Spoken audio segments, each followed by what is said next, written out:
Hi guys, this Aditya from spoken English Guru channel. आप सभी का एक बार फिर से स्वागत है एक बहुत ही इंपॉर्टेंट टॉपिक में। टॉपिक है हाउ टू इंट्रोड्यूस योरसेल्फ। अपना परिचय कैसे दें। Guys, you may be a student. आप एक स्टूडेंट हो सकते हो। You may have to introduce yourself in your new class. आपको अपना इंट्रोडक्शन अपनी नई क्लास में देना पड़ सकता है। You may be in an interview. आप एक इंटरव्यू में हो सकते हैं। You may have to introduce yourself before the interviewer. आपको इंटरव्यूअर के सामने अपना इंट्रोडक्शन देना पड़ सकता है। इंटरव्यूअर कौन होता है? जो इंटरव्यू लेता है। या फिर you may be in an auditorium and you may have to give your introduction in front of thousands of people. आप एक ऑडिटोरियम में हो सकते हो और आपको हजारों लोगों के सामने अपना इंट्रोडक्शन देना पड़ सकता है। Irrespective of where you are, the way you introduce yourself decides what perception people are gonna have about you. जिस तरह से आप इंट्रोडक्शन देते हो ना, ये डिसाइड करता है कि लोगों के मन में, लोगों के ब्रेन में आपका क्या परसेप्शन होने वाला है। आपने एक कहावत सुनी होगी, well begun is half done. अच्छी शुरुआत का मतलब है आधा काम हो गया। ठीक इसी तरह से इंट्रोडक्शन बहुत ही इंपॉर्टेंट रोल प्ले करता है। आज जो स्टेप्स मैं आपको यहां पर बताऊंगा, इन स्टेप्स को अगर आप फॉलो करेंगे तो चाहे आप आज इंटरव्यू देने जा रहे हो या 1 महीने के बाद या 1 साल के बाद, आप कभी भी इंटरव्यू दें, इन स्टेप्स को फॉलो करिएगा। मैं गारंटी से कह सकता हूं, कम से कम इंट्रोडक्शन का तो एक बहुत ही अच्छा इंप्रेशन आप बनाएंगे। तो आइए शुरुआत करते हैं। हमारा सबसे पहला स्टेप है ग्रीट करना। ग्रीट का मतलब होता है अभिवादन करना। जब आप किसी से मिलते हैं तो हिंदी में आप क्या कहते हैं? नमस्ते, नमस्कार, प्रणाम। लेकिन इंग्लिश में आप कहते हैं गुड मॉर्निंग, गुड आफ्टरनून या फिर गुड इवनिंग।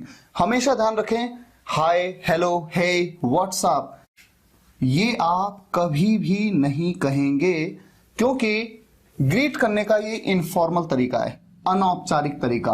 और जब आप किसी इंटरव्यू में होते हैं या अपनी क्लास में इंट्रोडक्शन देते हैं और उस टाइम पे आपको ग्रीट करना है, तो हमेशा आपको होना पड़ेगा फॉर्मल। दोपहर के 12 बजे तक आप कहेंगे गुड मॉर्निंग। दोपहर के 12 बजे से लेकर के शाम के 5 बजे तक आप कहेंगे गुड आफ्टरनून। और शाम के 5 बजे के बाद अगर कभी इंटरव्यू में या कहीं पे भी आपको इंट्रोडक्शन देना है तो आप हमेशा कैसे ग्रीट करेंगे? Good evening. अब आप बताते हैं अपना नाम और उसके बाद आप बताते हैं कि आप किस जगह के रहने वाले हैं। तो देखिए, नाम बताने के लिए जनरली 4 तरीके लोग यूज करते हैं। दिस इज अपना नाम, आई एम अपना नाम, माई सेल्फ अपना नाम, या फिर माई नेम इज और अपना नाम बताते हैं। लेकिन तीसरा तरीका माई सेल्फ के साथ अपना नाम बताना, ये ग्रामेटिकली इनकरेक्ट है। माई सेल्फ एक पजेसिव प्रोनाउन है और पजेसिव प्रोनाउन के तुरंत बाद एक नाउन का यूज इस तरह से नहीं किया जाता। तो आप इन 3 तरीकों से अपना नाम बता सकते हैं। हालांकि आपको मैं जरूर कहूंगा सबसे बेस्ट तरीका है माई नेम इज और जो भी आपका नाम है। My name is Rahul, my name is Aman, my name is Priya, my name is Riya, my name is Shweta, my name is Rashmi, जो भी आपका नाम है, इस तरह से आप नाम बता सकते हैं। और उसके बाद आता है प्लेस। 2 तरीके आपके सामने हैं। आई बिलोंग टू, कहां के आप रहने वाले हैं। मान लीजिए आप रहने वाले हैं देहरादून के, आई बिलोंग टू देहरादून, या फिर आई एम फ्रॉम देहरादून। इन दोनों तरीकों से आप बता सकते हैं कि आप किस जगह के रहने वाले हैं। एक इंपॉर्टेंट पॉइंट और है, मान लीजिए कि इंटरव्यू देहरादून में ही हो रहा है और तब मैं कहना चाहता हूं कि मैं देहरादून का ही हूं। देहरादून का ही, ये जो ही वर्ड आया, ये मैंने क्यों यूज किया? क्योंकि देहरादून में इंटरव्यू हो रहा है, तो मैं कहता हूं मैं देहरादून का ही हूं। अगर देहरादून में इंटरव्यू हो रहा होता और मैं होता दिल्ली का, तो मैं क्या कहता? मैं दिल्ली का हूं। तब मैं ये थोड़ी कहता मैं दिल्ली का ही हूं, नहीं, तब मैं कहता मैं दिल्ली का हूं। यहां पर मैंने कहा मैं देहरादून का ही हूं, यानी देहरादून में इंटरव्यू हो रहा है और मैं देहरादून का ही हूं। ऐसे केस में एक वर्ड आप यूज करते हैं, इटसेल्फ। मान लीजिए आप कोटा के हैं और कोटा में ही इंटरव्यू हो रहा है, तो आप किस तरह से कहेंगे? I belong to Kota itself, या फिर I am from Kota itself. इसका आप यूज करते हैं। That's it. आपने पहले बताया अपना नाम, उसके बाद आपने बताया कि आप कहां के रहने वाले हैं। अगला स्टेप है फैमिली, और उसके बाद आप बताते हैं अपनी क्वालिफिकेशन के बारे में। जब आप बताते हैं अपनी फैमिली के बारे में, तो एक सेंटेंस आप रट सकते हैं। इन माई फैमिली, मेरे परिवार में, अपार्ट फ्रॉम माई पेरेंट्स, मेरे माता पिता के अलावा, आई हैव, कौन कौन है? मान लीजिए आपका एक बड़ा भाई है और एक छोटी बहन है। आप कह सकते हैं I have an elder brother and और एक छोटी बहन, अ यंगर सिस्टर। बस इतनी सी बात। अब मान लीजिए आपका केवल एक भाई है जो बड़ा है आपसे, तो आप कहते हैं I have an elder brother, that's it, बस यहां पर फिनिश हो गया। या फिर आपकी एक बहन है, केवल बड़ी बहन है, I have an elder sister. या फिर मान लीजिए आपकी केवल एक छोटी बहन है, I have a younger sister. अगर आपके दो बड़े भाई हैं तो आप कहते हैं I have two elder brothers, brother नहीं ब्रदर्स, प्लूरल हो जाएगा, एस लग जाएगा इसके बाद। या फिर मेरी दो बड़ी बहनें हैं, I have two elder sisters. मेरी दो छोटी बहनें हैं, I have two younger sisters. अगर आपके परिवार में आपके माता पिता के अलावा आपकी दादी जी भी हैं, दादी जी को आप क्या कहते हैं, ग्रैंड मदर। तो आपको सिर्फ इतना करना है, यहां पर कोई छेड़छाड़ नहीं करनी है। यहां पर ऐड कर लीजिए apart from my parents and grand mother, मेरे माता पिता और दादी जी को छोड़कर या दादी जी के अलावा मेरे दो भाई हैं, दो बहनें, जो भी है। तो इस तरह से इस सेंटेंस को आप नोट कर लेंगे और हमेशा ऐसे ही आपको बोलना है, आप कभी भी कंफ्यूज नहीं होंगे। अब बात करते हैं हमारे अगले स्टेप की, जो कि है क्वालिफिकेशन। जब आप अपनी क्वालिफिकेशन बताते हैं, अगर आप 6th क्लास में, तो आप कहेंगे आई एम इन क्लास 6। यहां पर ध्यान रखें 6th नहीं, ये नहीं कि आप कहते हैं 6th नहीं कहना है, आपको क्या कहना है, आई एम इन क्लास 6। या फिर I am in class 7, I am in class 8, I am in class 9, I am in class 10, I am in class 11, I am in class 12। Competitive exams में भी अक्सर इस तरह से कंफ्यूज किया जाता है। आपके सामने एक सेंटेंस आता है आई एम इन क्लास और ऑप्शन आ जाता है 6 या 6th, और वहां पर अक्सर आप सोचते हैं 6th क्लास, तो क्लास 6th आप लिख देते हैं, वो गलत है। ये आप हमेशा ध्यान रखें, ग्रामेटिकली इनकरेक्ट है। दूसरे सेंटेंस में आई एम इन, या आप इस तरह से कह सकते हैं I am in 6th standard. यहां पर आप 6th कहते हैं, 6th स्टैंडर्ड नहीं, 6th standard, 7th standard, 8th standard, 9th standard, 10th standard, 11th standard, 12th standard. आप ग्रेजुएशन कर चुके हैं तो आप कहते हैं आई एम अ ग्रेजुएट। आप पोस्ट ग्रेजुएशन कर चुके हैं तो आप कहते हैं I am a post graduate.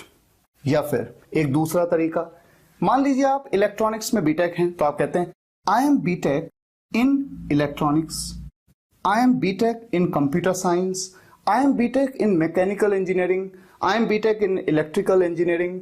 या फिर आई एम पीएचडी, मैं पीएचडी हूं किसमें, in physics. I am PhD in English, I am PhD in mathematics, जिसमें भी आप पीएचडी हैं। और एक इंपॉर्टेंट पॉइंट, जब आप 12th के बाद जब आप किसी हायर एजुकेशन को परसू करते हैं, हायर एजुकेशन को कर रहे होते हैं, उसे परसू करना कहते हैं। तो आप कहते हैं आई एम परसुइंग, मैं कर रहा हूं या मैं कर रही हूं क्या। मान लीजिए आप ग्रेजुएशन कर रहे हैं, आई एम परसुइंग ग्रेजुएशन। या फिर I am pursuing post graduation, I am pursuing B Tech, I am pursuing PhD. जो भी आप परसू कर रहे हैं, जो भी आप कर रहे हैं, हायर क्वालिफिकेशन जो आप ले रहे हैं, उसे आप परसू कर रहे हैं। और या फिर एक तरीका और है, आई एम इन, जैसे मान लीजिए आप बीए सेकेंड ईयर में, I am in BA second year, I am in BSc third year या final year, I am in BTech first year, इस तरह से। तो जो भी आपकी क्वालिफिकेशन है या आप परसू कर रहे हैं या आप कर रहे हैं, उसे आपको नोट कर लेना है और इसी तरह से इंट्रोडक्शन में आपको यूज करना है। तो ये बात हुई क्वालिफिकेशन की। अगला स्टेप है एडिशनल क्वालिफिकेशन। ये क्वालिफिकेशन को मैंने शॉर्ट में लिख दिया, या फिर स्किल्स। अगर आपके पास कुछ एडिशनल क्वालिफिकेशन है, एडिशनल का मतलब होता है अतिरिक्त। यहां पर दो सेंटेंसेस मैंने आपके सामने लिखे हैं। पहला सेंटेंस, आई हैव डन, मैं कर चुका हूं क्या, 6 months बेसिक कंप्यूटर कोर्स, 6 महीने का बेसिक कंप्यूटर कोर्स, फ्रॉम मतलब से, कहां से, इंस्टीट्यूट का नाम आप बता सकते हैं, XYZ इंस्टीट्यूट, जो भी इंस्टीट्यूट का नाम हो वो बता दीजिए। इन ईयर, कौन से साल में, इन 2013, इन 2014, इन 2015, जो भी है। ये जो फ्रॉम के बाद इंस्टीट्यूट का नाम है या इन के बाद जो साल है, या बताना चाहें तो बताएं, ना बताना चाहें तो नहीं बताएं, ये आपके ऊपर है। आप इतना भी कह सकते हैं I have done 6 months basic computer course. दूसरा sentence I have done 6 months course, या 6 months का डिप्लोमा हो सकता है तो डिप्लोमा कह दीजिए ऑन, या फिर ट्रेनिंग भी हो सकता है आई have done 6 months training, training हो सकता है, इंटर्नशिप भी हो सकता है ऑन कोर्स का नाम।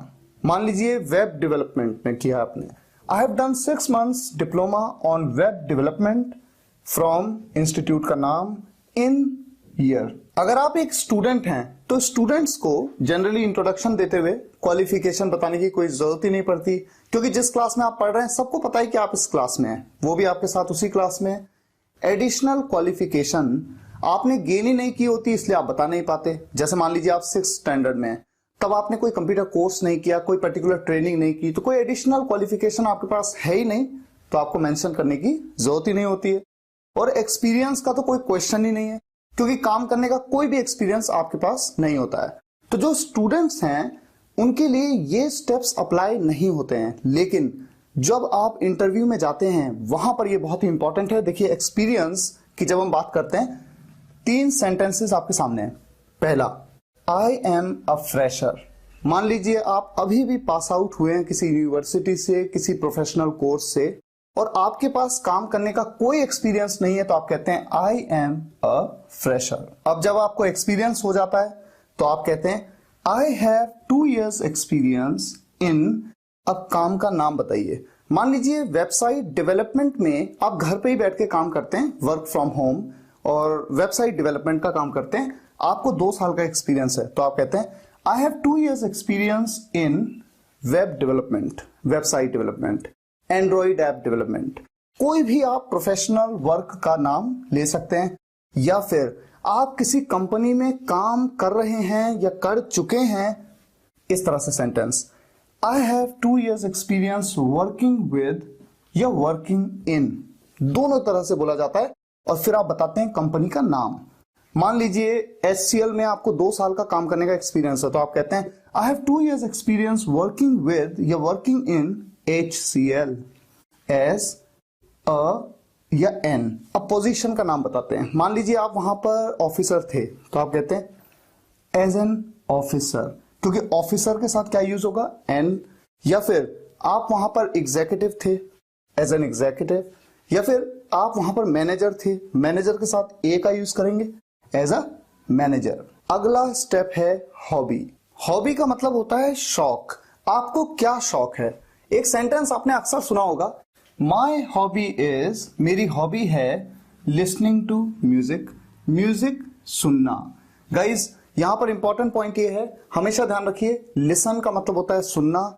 लिसन एक ऐसी वर्ब है जिसके बाद हमेशा आप प्रेपोजिशन टू का यूज करेंगे। कई बार मैं सुनता हूं कोई कहता है लिसनिंग म्यूजिक, नहीं, लिसनिंग म्यूजिक नहीं, लिसनिंग टू म्यूजिक। पहला पॉइंट। दूसरा, माई हॉबी इज, इनमें से कोई भी हॉबी हो सकती है। My hobby is reading books, किताबें पढ़ना मेरी हॉबी है, या फिर रीडिंग मैगजीन्स, रीडिंग नॉवेल्स, जो भी आप पढ़ना पसंद करते हैं। My hobby is dancing, my hobby is singing, मेरी हॉबी है गाना। गाना बोला तो यानी गाने गाना। और अगर आप पर्टिकुलरली ये मेंशन करना चाहो कि आपको पुराने गाने गाना पसंद है, तो आप कह सकते हैं my hobby is singing old songs, my hobby is cooking, my hobby is playing cricket, my hobby is playing football, या जो भी गेम आप खेलना पसंद करते हो। एक तो ये तरीका है। दूसरा, यहां पर एक पॉइंट और है, माई हॉबी इज, इसकी जगह पर हम कह सकते हैं आई लव। इतना, I love listening to music, I love reading books, I love dancing, singing, cooking, या फिर I love playing cricket, I love playing football. ये है एक तरीका जिस तरीके से आप बना सकते हैं। तो जो भी तरीका आपको कंफर्टेबल हो आप उसका यूज कर सकते हैं। अब ऐसा भी तो हो सकता है कि आपकी हॉबी एक ना हो बल्कि एक से ज्यादा हो, आपको म्यूजिक सुनना भी पसंद हो और किताबें पढ़ना भी पसंद हो, तो ऐसे केस में आप कहते हैं रीडिंग। और मान लीजिए आपको न्यूज़पेपर पढ़ना पसंद है, तो आप कहते हैं रीडिंग न्यूज़पेपर। इस तरह से आपकी 2 हॉबीज हैं। और या फिर आप यहां पर माई हॉबीज आर, इसकी जगह पे किसका यूज कर सकते हैं? आई लव का। I love listening to music and reading newspaper. तो इस तरह से आप इंट्रोडक्शन देते हैं और इंट्रोडक्शन देने के बाद जो आखिरी स्टेप बनता है वो है एंड कर देते हैं। किस तरह से एंड करते हैं? क्या बोलते हैं आप कहते हैं That's all about me. That's all about me. Thank you. उनका धन्यवाद भी करना है आपको। That's all about me. Thank you. इस तरह से आप अपने इंट्रोडक्शन को एंड कर देते हैं। गाइस, आप सभी स्टूडेंट से मेरी रिक्वेस्ट है, इन स्टेप्स के हिसाब से आप अपना इंट्रोडक्शन तैयार करिए और इस वीडियो लेक्चर के कमेंट्स में आपको जरूर लिखना है। एक एक स्टूडेंट को लिखना है इन स्टेप्स के अकॉर्डिंग। मुझे उम्मीद है ये वीडियो लेक्चर आपको पसंद आया होगा। पसंद आया हो तो लाइक करिएगा और शेयर जरूर करिएगा अपने सभी फ्रेंड्स के साथ, ताकि देश के हर छोटे से छोटे गांव के स्टूडेंट्स तक इन वीडियोस का बेनिफिट पहुंच सके। अगर आप इंस्टाग्राम और फेसबुक पर मेरे साथ अभी तक नहीं जुड़े हैं तो आप जुड़ जाइए। लिंक मैंने डिस्क्रिप्शन और कमेंट्स में दिया है। Thank you so much for watching this video guys. See you in the next video lecture. Take care and good bye.